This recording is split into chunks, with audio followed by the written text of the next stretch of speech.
Hey, y'all, my BHE family. Welcome back to another episode of Excuse Me, Doctor. My name is Dr. Melissa Clark. Of course, please call me Dr. Mel.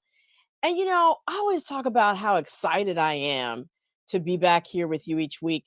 But it really occurred to me that I want to also say I am thankful that I get to be here each week with you and that you all tune in to hear us every week, every Monday. And for the new folks who are joining us, welcome. We are so happy to have you.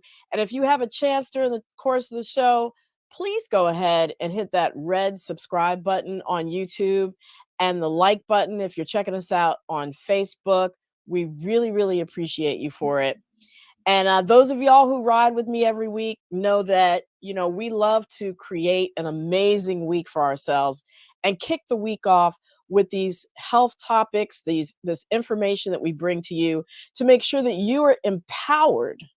That's the Be Health Empowered family, that you are empowered with the kind of information that you need to make sound and wise health decisions for not just yourself, but for your family and for your community.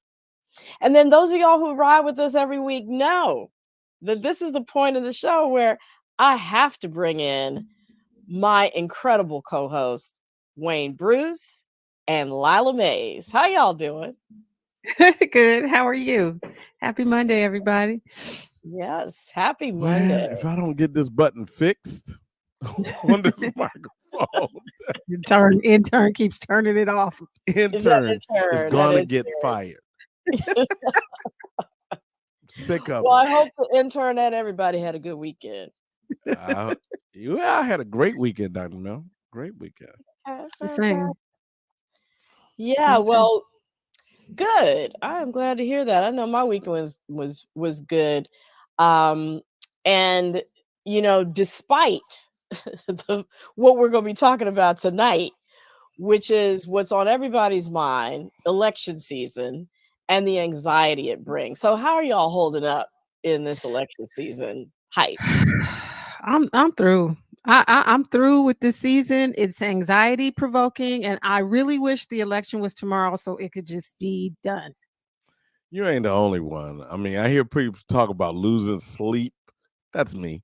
And let's not even talk about the arguments that are on social media. I mean, even people who don't usually follow politics are Yeah. closely feeling pressure and anxiety and anxious right now. Yeah. And there's actually a name for it, election stress disorder, because people are so stressed out because they feel that regardless who wins, that there might be dire consequences, even death and destruction that comes after as a result of whichever candidate wins. Yeah. And it's because of that stress that we're doing this episode today. And I'm really concerned about our mental health with all this stress. So we brought in an expert to give us the tools and strategies to maintain our peace. Woosah. In the face of social media trolls and news rhetoric from your family, your coworkers, and everyone up until election day and beyond. So Right. Because no, yeah. go ahead. So I want to just tell everybody to call a friend. Call a friend, share the broadcast because we're gonna be able to woosah. We're gonna find out what's that? What's that? Bad boys woosah, and really calm ourselves. Hopefully, we find something in it, Dr. Mel. I hope so. I Because do I too. also think that what we're going to hear tonight is not going to just apply to election stress, but just stress in general in our lives and how to, Yeah. to decrease it. So definitely make sure y'all share this episode. So, but Indeed. before we go to our guests, you know what we got to do? We got to, the week that That was, was. The the week weekly that was recap. in health and wellness. We got new sound effects. I am so I like excited. it. I like it. All right, let's jump in. This is it has been a big story and continues to be.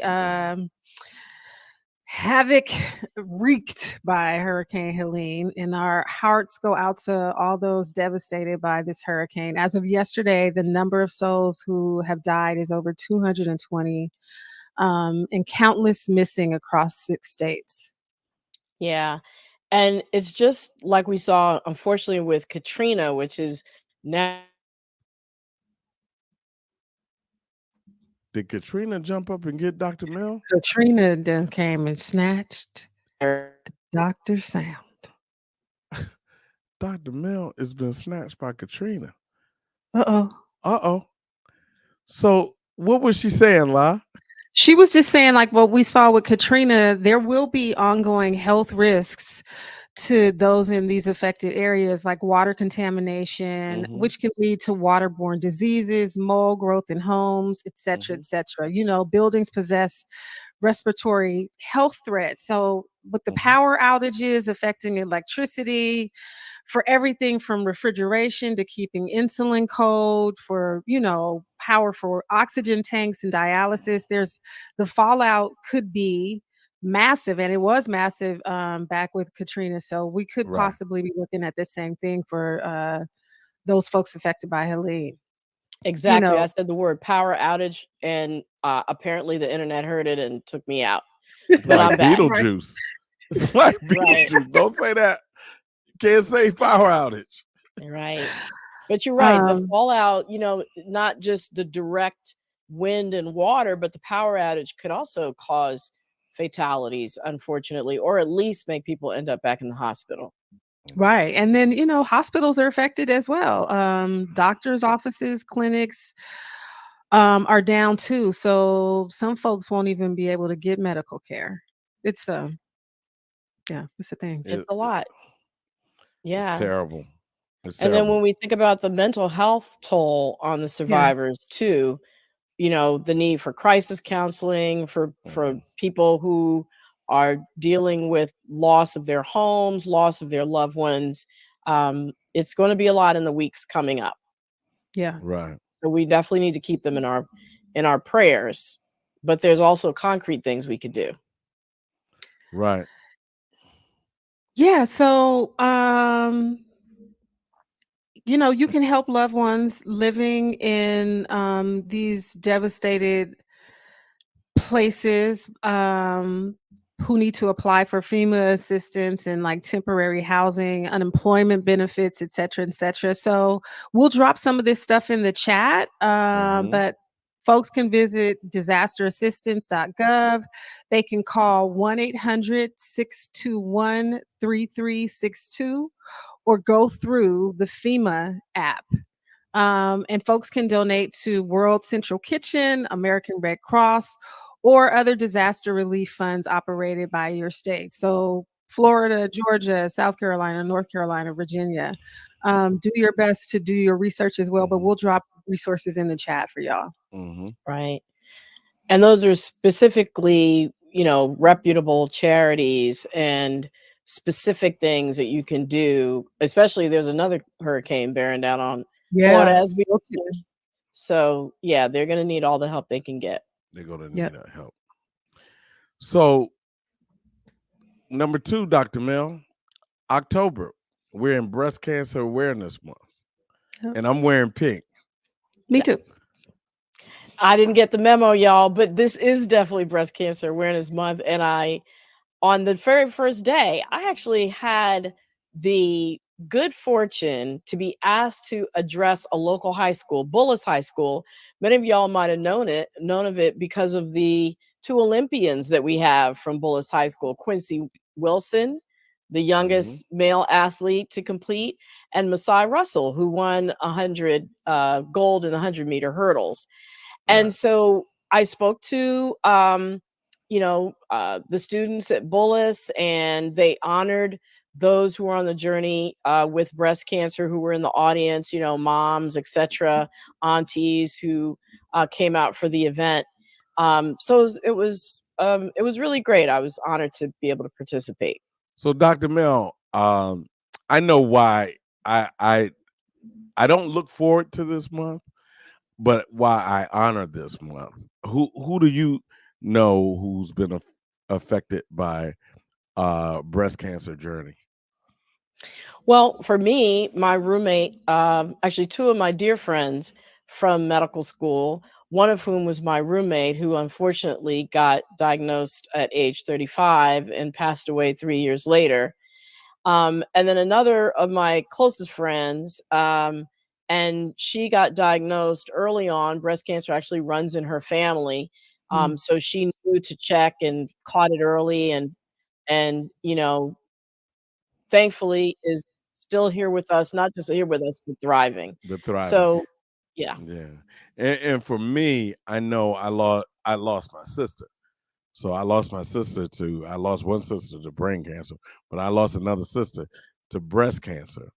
And so every year I think about her throughout the year, but I am aware of this journey. And in the music industry, for me, friends that I've worked with recently in the past year, I've had in the past 6 months, I've had three friends that I work with and another close friend, old friend of mine, come, get diagnosed with this terrible disease. Yeah. Yeah. But I think, feel free to honor those that you'd like in the chat, those listening in. Hmm. Um, you know, 15% of breast cancer cases are genetic, but the rest are environmental. What can we do Yeah. to cut the risk? What can women do, Yeah, and even men? I mean, because we had Richard Roundtree affected. right. For those who are too young to know, he was the original Shaq. Shaft. Right. Yeah. Mm, Well, we're going to do a whole show on breast cancer next week, but I will highlight that alcohol, cigarettes, cutting those out, having mhm, a plant-based diet, exercising regularly, all those mhm. things are super important. But we're going to hear more about the fact that there's something specifically that Black women do a lot of, which is use of chemical relaxers in the hair that is seeming to now to be correlated with higher rates of both breast cancer and uterine cancer. What about Um, what about the hair dyes? the hair dyes too, Mhm, exactly. So all those things, you can cut your risk by cutting back and eliminating those products, and then also getting mammograms early, mhm. starting at age 40, potentially earlier if you have a family history or symptoms. So we're gonna talk way much more about breast cancer next week, but just want y'all to think about those things in advance. Okay. All right. Number three. What can lead to less depression and pain, Dr. Mill? So there was a study done by researchers in at University of California, San Francisco. They found that trauma experienced in childhood can have lasting effects, influencing us way into our later older years in the form of pain, loneliness, and depression, even up to the end of life. And these were traumatic events, everything from losing a parent to being held back a year in school to addiction of a parent. And the take home for me from all of this was that if you think that you have some unresolved trauma from childhood, addressing it through mental health counseling and doing the work, so to speak, can really potentially help you have a better quality of life, better relationships, and less suffering even into your final years. Yeah, this is so interesting because it could apply to so many people. Um, and a lot of people don't even consider that what they experienced as children is actually trauma. So many of us who grew up in a certain era, like children growing up in the 50s through the 90s, we were just expected to suck it up. So people think of kids as resilient and able to bounce back. How do you know if you've had childhood trauma? So, people process stress and stressors differently. What might be a stressor to me, like riding in a roller coaster, might to somebody else be, not a stressful experience. Mhm. But there are different ways that you can know what's affecting you. And this is not an exhaustive list, but I think if you have feelings of ongoing anxiety, depression, feelings of of self blame, esteem, poor self esteem, or feelings of shame, and they're ongoing, that's a sign that you might, you know, benefit from talking to a counselor and maybe addressing unresolved trauma. Mhm. Also, difficulty forming close relationships, trusting others, easy, you know, mood swings, especially around anger, experiencing vivid flashbacks or Mm. intrusive memories of a prior traumatic event, or sleep disturbances. All these are signs that you might have unresolved trauma and benefit from working with a mental health professional. Okay. And I think it's really important to note that there's no statute of limitations. It's never too late to get help for your mental and emotional well being. Yep. So, Wonderful. So Well, that's the recap, y'all. you know what's next? What y'all think?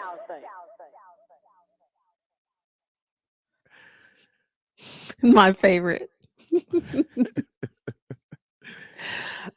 So we polled some people and asked them because of what's in the news. Helene and Hurricane Milton is on the way. Um, are you prepared? I'll just read what you have up here, Wayne. Are you prepared if a natural or man-made disaster happens? And so we polled some folks on social media, and most people do not have a plan. Some folks do. We have a plan here. We could tighten up on our plan, but well, I'm in Los Angeles, right? So I have an earthquake preparedness kit, one in the Oh house and one in wow. the car, like all the bells and whistles, flashlight, flares, the dehydrated food, all the things. Oh Okay. wow. I Um, see you. Wow. yeah, but So folks, this question is for our folks on all the put platforms. put Yeah. it in all the platforms. Just type it in. Are you prepared for natural disaster, wind, rain, flood, Mhm. Earthquake, earthquake, hurricane, fire, Yeah. tornadoes. or man-made? What is it? Insurrection. Yeah. uh, Right, all the things. all the things. I mean, are Yeah. you prepared? I mean, I know I was in a chat today and someone was talking about in a music chat and it's guitars related. And somebody was saying, hey, I got money to buy either this new guitar or this new assault rifle. Oh boy. That Oh, was a real thing. And I Yeah. don't know which one to purchase. Well, So while y'all put that in the chat, that is actually a perfect segue it is. into our show for tonight in terms of the stressors that we are experiencing now in election season. I want to thank Wayne and Lila. We're going to see you right back very shortly, but we're going to move into talking about, you know, why that person might feel that they need an assault rifle. I don't know why anybody would actually feel that, but it's part of the byproduct, I think, of the times that we find ourselves in, the vile language is being used, the lies, the hypocrisy, the inflammatory rhetoric that's part of this, of our politics. And, you know, sort of the drums are beating louder and louder and louder as we lead up to the election season. I've personally heard things that have gotten me upset, and I vacillate between feelings of feeling upset, feeling overwhelmed, like where do you start? And because I know I'm not the only one out there, we all decided at the Be Health Empowered family on Excuse Me Doctor to invite a mental health expert, Dr. Riana Elyse Anderson, to walk us through how to maintain our mental well being during all this seeming chaos.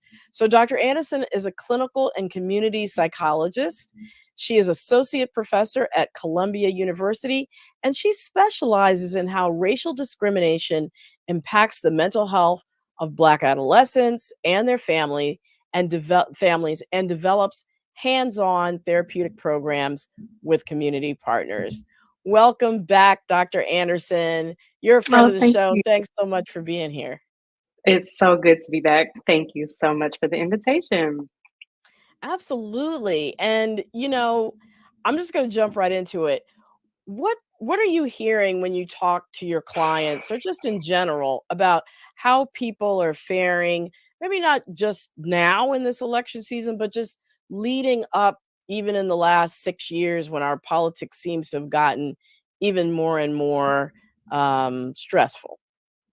Yeah, I'm not seeing clients directly at this moment, but I am in the streets trying to register folks to vote, and those have been some challenging, tense conversations. And I'll name, I'm here in Harlem, primarily Black population, and I've been really shocked, to be politically correct here, really shocked by some of the stress that Black men in particular are describing during this time with the choice that's in front of them. I heard you all talking earlier about feeling like either way they go, it's going to be dire, and it's not something that I consider, particularly as a woman, with some of the things that are on Hmm. the the agenda. I think that there is a choice that would be better for my body and my thoughts.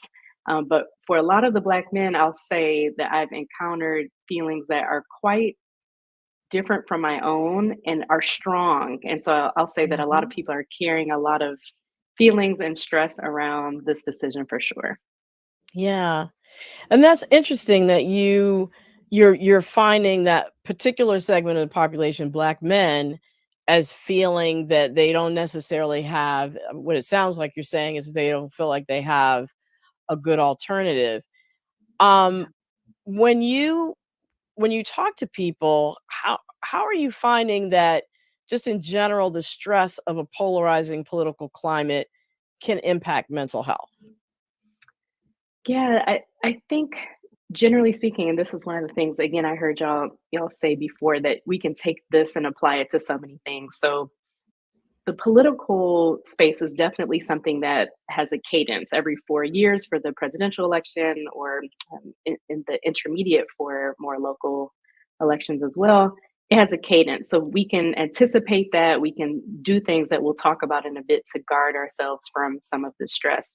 There are other stressors, like y'all were just talking about, where maybe you have a day's notice for a man-made or natural disaster. These are challenges that you may not be able to anticipate. So I think for this, folks are certainly saying, "Oh, it's that time again. What did I do last time?" There's a lot of reflecting back about 4 years ago. I did this. I'm looking forward to doing this time. So they're learning from what's different from 4 years ago, but also recognizing, here's the pattern that I've done in the past. Here's what I want to do or to avoid. So that can be helpful to be mindful of your data over time. But certainly, folks now, compared to say 8, 12, 16 years ago, what social media has done to us to feel like we're in these chambers and we're hearing messages that we want to hear, that are echoed again and again. And if anyone from outside of our chamber says something else, it feels like an attack. It feels like Mhm. something that we can't discuss like we used to when everything was offline. So I certainly think that there are elements of what's happening now that are different from past elections, and that amplifies the stress quite a bit. No, that makes perfect sense. And you mentioned Black men earlier. Um, with some of the rhetoric that seems like it might be directed specifically against, if not Black people, people of color, right? Yeah.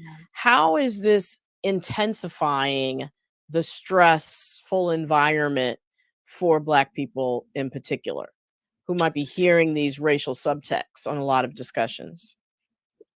Sometimes it's subtext, sometimes it's full text, big old text, all caps text, all up in your face. So it's, I think we Yes. should be really clear about that, um, there are beliefs from some people that are hard for me to register when there is no subtlety to some of the rhetoric that is happening. Um, but again, as you indicated with your introduction to me, I study racism, racial discrimination, and we live with that every day. Folks of color live with up to 5 incidents or more per day of racism. And that's actually young people saying that that's what they experience. So as you age, that tends to go up. But you're experiencing something on the daily, whether it's on your phone, in person, the slight, the racial microaggression, it shows up in a few different ways. So to have it on the nightly news, or to have someone who's Mhm. holding the highest power in the nation say something and not experience consequence, not experience um, challenges Censure. because of censure, Mhm. right? A number, you know, I should be very clear that I do have a belief as a psychologist, as a woman, as someone of color, of who my candidate is, and so a lot of this is going to be underlying some of my thoughts, and it's because of what I study, the discriminatory nature of what this rhetoric can do to our bodies, our minds, and our spirits is Mhm. damning. It's crushing. It's soul splitting. It's not something that we have to live with. It's not something that we should be living with. But that rhetoric, whether it's subtle, whether it's completely blatant, chips away at our self-esteem, our self-identity, our happiness, our joy, our autonomy. These are things that we study and know quite well. Mhm. Exactly. And it reminds me of the telomere study, right? The things that you're saying in terms of the way that racism can affect us at the cellular level of our being, Absolutely. right? And just to quickly recap that, they looked at a study of Black men and they surveyed them as to, whether they had had racism, experienced racism, and whether they internalized it or not. And those Black men who did not internalize it seemed to have better health of their DNA, something called the length of the telomeres, which are the end caps on your DNA. So healthier looking DNA than those Black men for whom they internalized it. And it, as you mentioned, chipped away at their self image, their joy, their happiness, their sense of being carefree, right? Um, so it really affects us at the deepest levels of our being that then impacts our health. And just quickly, Dr. Mel, the way that I talk about that is perceived or received. So some of us Mhm. are very aware of what's going on around us, and we can talk about it in our perceptions. We see it, we know what's happening. It's at the awareness level, and then we can do something about that to prevent it from seeping into our bodies, right? But those who receive it may not think that this is something that they have gone through, and yet our bodies tell the tale, right? There's a Mhm. score that is kept. There's an awareness somewhere, whether it's our mind or our bodies. And so I think it's critically important in some of these conversations that I'm having with folks out in the community. It's a tight dance because you don't want to make them feel so entrenched that it's all they think about, right? Because we also know that Mhm. studies go the other way, that if you think so much about it and if you are so mindful of it, that you can actually experience worsened psychological outcomes. So we don't want to go all the way there, but there's benefit to being aware so that it doesn't become a part of that DNA that you're talking about. Sure. So what are some of the signs that any of us can look for to identify that election related stress or in general stress is immobilizing us or preoccupying us or potentially having physical effects on our body? Yeah. I am a huge, huge proponent of data because I'm a dork, I'm a professor, and that's that's what I do, right? So I collect data and I conduct surveys, I conduct interviews with folks all day long. So having data is really important. So as we talked about earlier, this is cyclical. We know that every few years this thing happens, and so it could be useful to say, all right, a few months ago, how much TV was I watching? How much was I scrolling social media? How much did I find myself yelling or getting upset at this black box in front of me, right? Like, Uh, how much is this happening? Um, that's data. So if that's doubled, if that time has doubled, and now you're finding yourself in a space where you're like, I'm glued to this thing and I didn't even know. I've gone from two mhm, hours to 4 hours, and that's unsettling. So the first piece is just having a sense of your own cadence, your own frequency. The second is, of course, identifying the feelings and emotions behind that. So you find yourself rolling your eyes, scratching, the wall, whatever it is that you're doing Yeah. as a result of that. If it's causing you stress headaches, if you're feeling unable to control your emotions as a result, I know we're getting to solutions soon, but I'll do a quick little highlight of what I always say, which is you have the ability to cut off the thing that is causing you that stress. So you Mhm. can cut off the TV. You can put your phone over and say, I'm going on a diet. I'm not going to allow myself to get that stress because of this thing that has a cadence, and we know when it's coming. We can actually control our behaviors around it. Mhm. Yes. No, that's great, and it requires, like you said, self-reflection and having some insight into not just your behaviors, what you're doing, but how these things that you're receiving and exposed to are definitely affecting you. Um, and to that point, we're constantly in this environment of information overload, 24-hour news cycles. Every little piece of news is breaking, and they play that little Yeah. music, right? Um, right. CNN, get it together. Not Yeah. everything is breaking, okay? It's Not just everything is not. breaking, right? Yeah. Exactly. So other than sort of turning it off and cutting back your consumption of television and maybe social media, what are some specific strategies that you recommend? Yeah. So, I mean, those are huge. And again, because of the nature of my work, if what I'm doing is helping folks' mental hygiene, the question is Mhm. what's being input, right? So, like in the same way you talked about earlier, we can control some of the social elements of breast cancer susceptibility, right? It's what we're ingesting, it's what our body is Mhm. intaking. So, similarly, my work is around what are we taking in to the mind and the body during this time. So, again, it bears repeating that you have the ability to put that remote down, to change the channel, to turn your phone over. And again, that delicate dance of being informed, it's very important for you to know facts. And even though facts lines are being blurred right now, it is important for us to seek reputable sources to get that information. You don't have to listen to your third cousin removed who has a whole Facebook rant about this. That's not, Wait a minute. you don't Did have you check to. did you check my Facebook feed? Because I I do did. have I a third did. cousin. I do have a I third did. cousin, once removed, who constantly talks about views that are opposite to mine. Yeah. I do my research. I found out what was going on in your life and I brought it to the show. But Thank you. Thank you very much. you, me, my cousin, everybody has a number of experts on their line right now who want to tell you the tea, who want to tell you their own breaking news. And you're like, guys, that is not a verified fact. That's not a source that I'm going to spend time investigating or Mhm. it just bears repeating that we have the ability to control. The other piece about this, because psychology is not just about behavior, it's about action.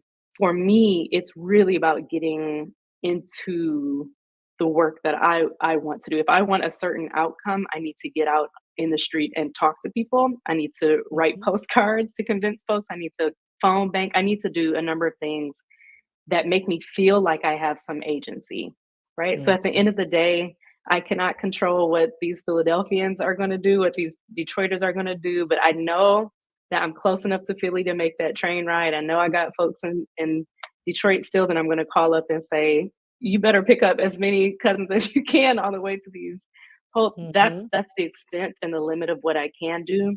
But to feel helpless and to feel like this is all just happening to me Yeah. removes my agency, and that is not a part of Mhm. what this time is about. You want to feel So agentic. Yeah, yeah, so turning anxiety into agency. that's beautiful. What? Come on, tagline. Go ahead and just put that somewhere. Go ahead. Drop that in something. Yeah, that's it. Yeah. Okay. Fantastic. Um, what about for teens and young adults especially are on social media? And I was listening to someone talk about Gen Z Mhm. and sort of the mental health challenges that they have around social media and how, when they were 12 years old, they saw the beheadings of ISIS on social Mm. media. right? Like it was being passed around in their age group. And, when we think about what our teens and young adults are getting exposed to on social media around the politics, specifically whether it be reproductive rights or anything else, what are some of the things that we should be helping them arming them with as they get exposed to various things online around politics and the vitriol that comes with it? Yeah, I don't think that adults have a full understanding of just how much young people are exposed to and how online they actually are. Like when we're talking about 10 hours a day as an average for young people being on these devices, Yeah. just imagine what a day is, right? Like you have 24 hours. In theory, you're supposed to be sleeping 8 of them, especially for Mhm. adolescents. You want more sleep. And then you're in school for another 8. Like their phone is glued to them, especially if they're at schools that aren't banning them yet or trying to Right. protect their minds, right? So Yeah. it, Shout it's shout out to the schools that are banning him, by the way. absolutely, and shout out to Instagram, which has started inputting these barriers, protective barriers for young people and their families. And I have to give a shout out to Dr. Robin Stevens at USC, who's doing that work. So, um, absolutely, there are people, places, things that are trying to put that limit, but the other end of what you said is not just how frequent, but what they're actually exposed to. And if we as adults are not engaging young people in conversation with what it is that they're experiencing, that's going to go unchecked. So there's going to be Mhm. a group of young people sharing stuff. They're going to give feedback to each other, and we're never going to see it because we're not on the same platforms that they are. We don't have Right. access to what they're seeing. They have a totally different account that we have no clue about As what's. to what's going on. Yeah, so we have to help to, I think, reduce the amount of time with some of the things that we were just talking about, but also regularly engage with our young people to see what they're being exposed to and invite them in on the agency side. So maybe you're not allowed to vote, right? You're under 18. What do you want to do? You want to help canvas with me? You want to help write these postcards? You have the ability to shape what your future is because this impacts you directly. So we want to make sure that your voice is heard, even if you can't vote. Yeah. No, absolutely. And does it also help potentially to give them any historical context? So for example, as Black people, right? The things that we have made it through, that even if the election turns out to not be the outcome that we want, and I know I want a certain outcome, um, that there has been resilience and there have been our ancestors that have made it through much worse. And these are some of the tools and things that they inherit and that they can also use in terms of that historical context. Yeah, and I'm certainly won't split hairs with you on this. The one thing I will say is that the comparative use of like this is what your ancestors went through that was worse versus you have a set of things that are challenging yourself to navigate. So it is really hard. And I don't know all of these things because I'm not in your shoes. I don't know what it's like to be monitored all day long by people taking pictures and sending video of you doing the most mundane thing. That can be incredibly stressful for you as well, as our suicide rates indicate, right? Like young people are really, really struggling right now. And at the same time, we can say historically, we have also faced this, right? Not to necessarily to say it's been worse or better, but we have also gone through very challenging times before. We've made it through. We have set precedent for what you're able to do now. So let's not squander that. Let's not waste that. Right. And I specifically meant I wasn't doing a comparative. I Yeah, specifically meant, you know, if the election outcome yeah, is one in which we take a step back in terms of civil rights and yeah, reproductive rights, etc., to also give the context of we've lived through this before, we will survive it. These are absolutely. the ways that we survived it, and to continue to be politically active and mobilized no matter what the outcome is. Absolutely. Yeah. And again, being mindful that so much of this is cadence. So I was a political science major in addition to psychology. It's a science. There is a pendulum swing. Knowing what happened after Obama was elected, Mm-hmm. though so many of us were shattered and very stressed out on the couch, crying and stress eating for many days, right? Yep. It was predictable. And some Mm-hmm. people saw the science, they saw the signs. And so it did not mean that we just succumbed to that. We had to push very hard to ensure that we stayed active. So I love that point that you're bringing up. And certainly the same here. Like, this will not be the end of our society because we can take a stand and make our agency. Or what'd you say? What was that great line? Turn our anxiety into agency. Come on. Yeah. Anxiety to agency. Come on now. Yes, we love it. Well, you know what? I know that the chat has some questions in it. I got a ton more, but I want to make sure that Be Health Empowered Family has a chance to get in here and ask their questions. So Wayne and Lila, please come on back and join us. Let us know what's going on. Hi. Hi. So Wayne, yeah, that mic. the intern popped back in there while y'all were When I talking. find the intern, when they come back in next week, Dr. Mel, I need the power to really bother this intern. All right. Anyway, Well, on that note. on that note.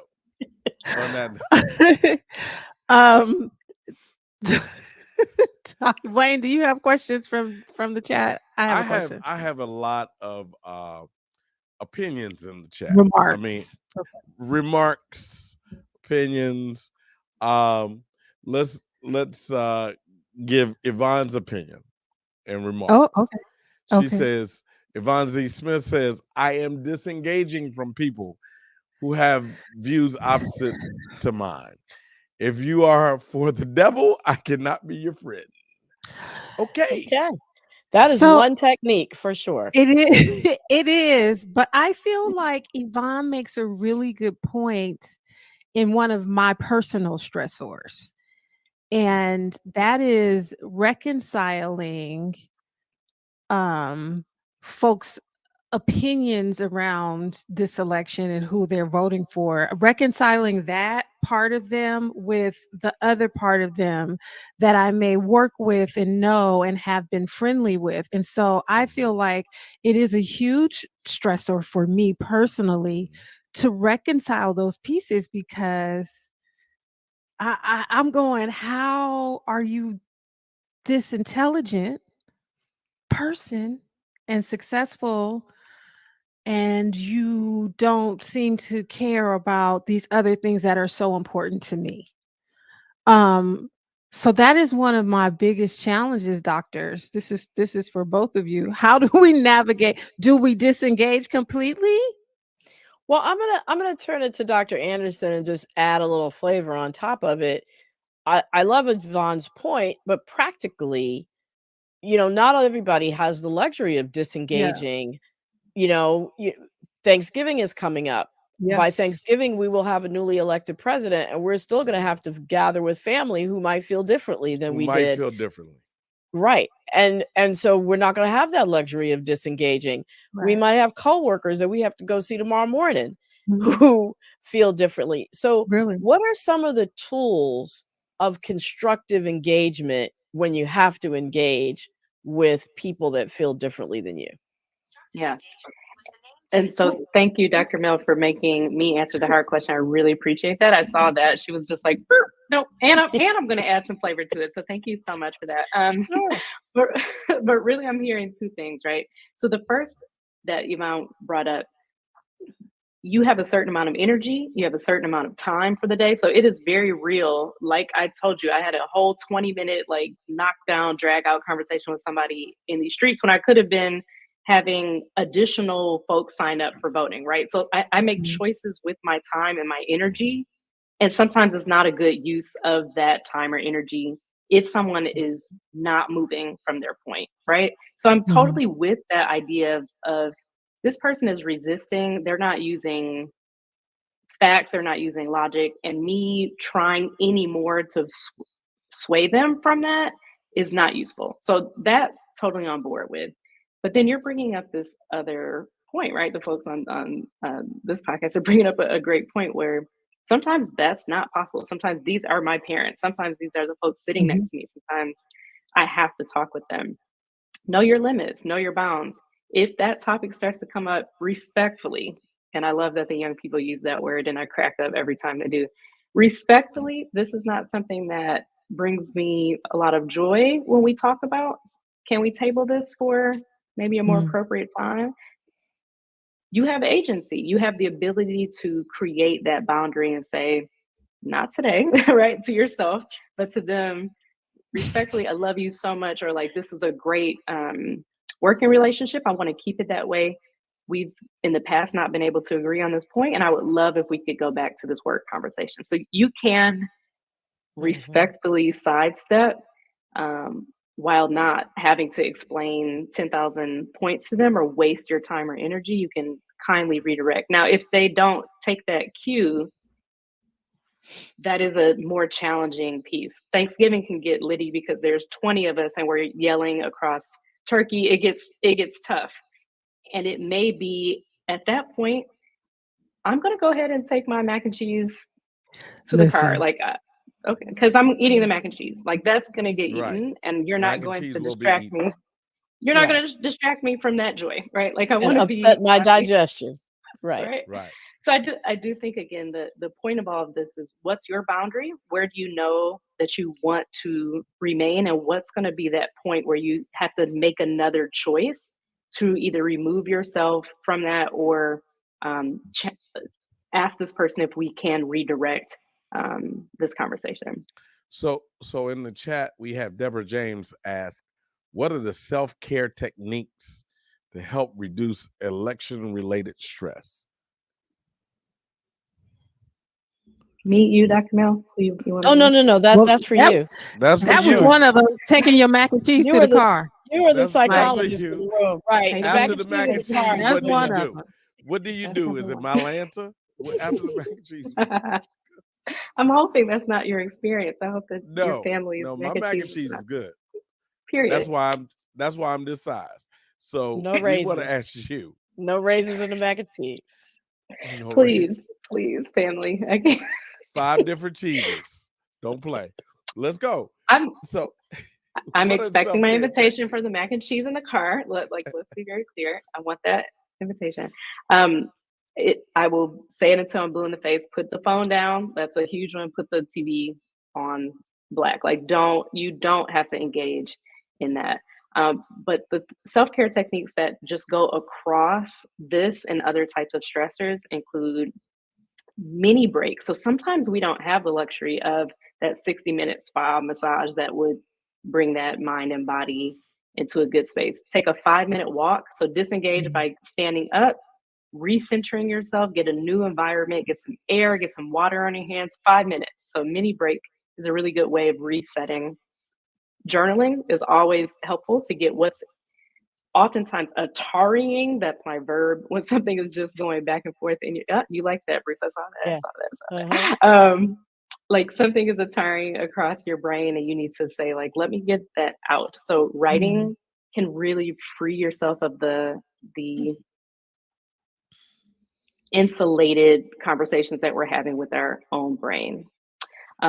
Talking with trusted loved ones. So again, not the colleague that doesn't agree with you, but talking to folks that you love and trust to get an understanding of, am I off base here? Is this something that you're also experiencing? And just commiserating, that can be really helpful as well. So those are 3 quick strategies I would recommend. And I would add to that last one. I was in a sister circle yesterday, and we were all of like mind, and that was therapeutic. To talk to Yeah. people who were like minded, I find very therapeutic as well. Yeah.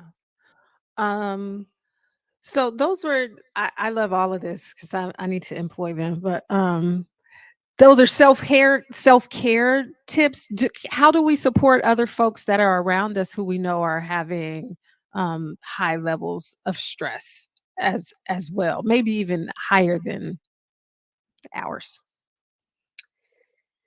I think that call, the check in on your strong friends mantra is not just a Mm, mantra, it's real. Like there are many people right now who are struggling. And so a call or a note just to drop in and let folks know that you're thinking about them at that time. Um, I, there are lots of studies that indicate that we're going through a loneliness epidemic right now, that folks mhm.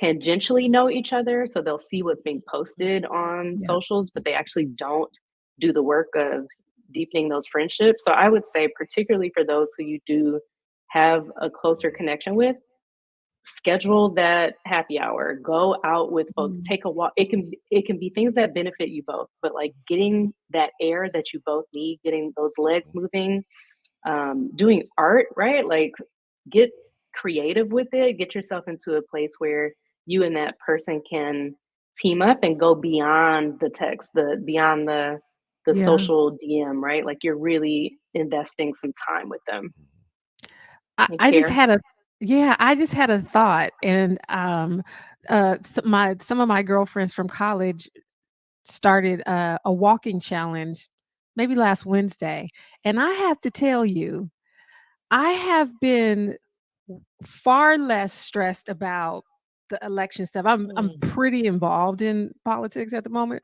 but I have been far less stressed because I've been trying to close these rings, right? So my energy has been on closing these rings and not Wow. just closing them, like Yeah. knocking it out the park. I Yes. wanna win. Okay. So, but I have to say that my energy has been going there, and I have been Mhm. so intentional about closing these rings, getting a certain number of steps in, that I haven't been giving my energy to other things, and it has been a way for us to connect and check in with each other on a regular basis. So, I love it. Yes. there's an Yeah. idea. Yes. And Yes.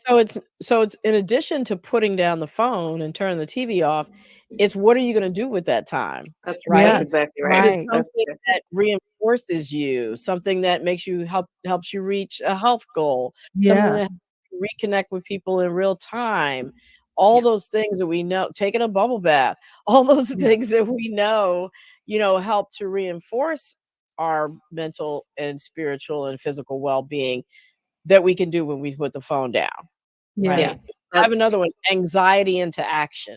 How about that? All right. All right, there you go, Dr. Mel.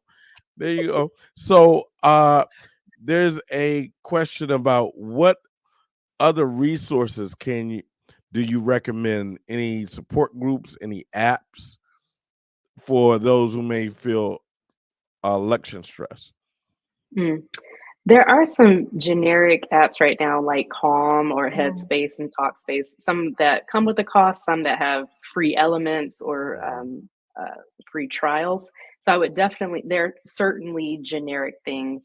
I'm not familiar with any specific election stress applications or groups, but I would mm, really underscore what Dr. Mel just said, and it was on the top of my mind. So I'm really excited that you said it, which is where does that energy go, right? So if we only have X amount of percent that can go to any one thing, if we're Mhm. taking it away from this thing that can be challenging, and let me kickstand real quick before finishing that sentence.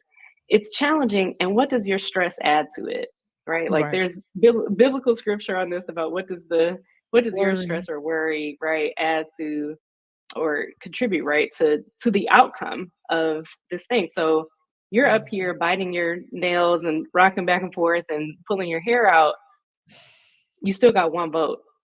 So Right. what are you doing with that that's going to make you feel more agency and to ultimately realize that the control is spread across so many people that your one actions or your one depletion of your own energy doesn't really add to the outcome that you're hoping for. So, what is it that you're going to do once you remove some of that stress from your mind that can make you feel like you have control over yourself, agency over yourself, and knowing that the outcome ultimately is you've done the best that you can do with that. So, that's what I would say that there are generic stress apps that may be really useful, but the question is, what do you want your energy to go to in this time that can absolve you of that anxiety? Okay. Lie. Yeah, so uh so much of this boils down to just the uncertainty of what's to come. So how do we fortify ourselves and be prepared for whatever it is to come? Again, I'm going to keep it a whole buck with you. In 2016, when I was on that couch, like in the group chat, like, y'all, I think this Mhm. outcome that we don't want, like, we Yeah, were eyes just swollen, red. Like, I went to work the next day just bawling my eyes out, yeah. which again, I know several people were in the same position. So the cadence, knowing that this has happened before, we've had history that has indicated what is possible with this particular candidate with these types of elections. There's a knowing now that I think is a bit different than it was 8 years ago, when I don't believe many people anticipated that outcome. So hopefully the history can prepare us a bit better for either outcome. But maybe this is an exercise that, and as I'm saying it, I'm like, okay, girl, this is actually good, and I really may do this. Like, write down what you hope to do the next day, no matter what. So what is it Ooh. that I like on that.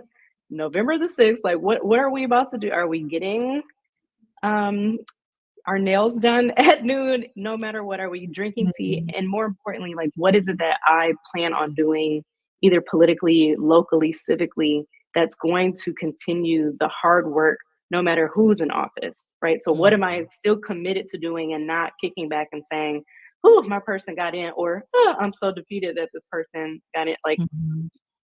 what are we doing to care? And then what are we doing to, let's get a good C word, what are we doing to, mm, mm, it's there, Mhm. I'll figure it out. But what are we doing to care? What are we doing Mm. to change? Yeah, change the world. Mm. How about that? Okay. Yeah, I like that. Me I too. like that. Wow, we're at the end, Dr. Mel. Wow, that was amazing. Thank you so much, Dr. Anderson. Oh, thank We you. really appreciate you coming in. And, I hope my Be Health Empowered family, y'all got some great takeaways from this. On November 6th, life will go on Mhm. regardless. We have the tools, we have the strength. Remember your self care, make that nail appointment regardless. Um, and thank you so much, of course, Lila and Wayne. Really appreciate you. Thank you, Be Health Empowered family, for your comments and questions in the chat. And of course, until I see you again, remember, be wise, be well, and be health empowered. Thanks so much for joining.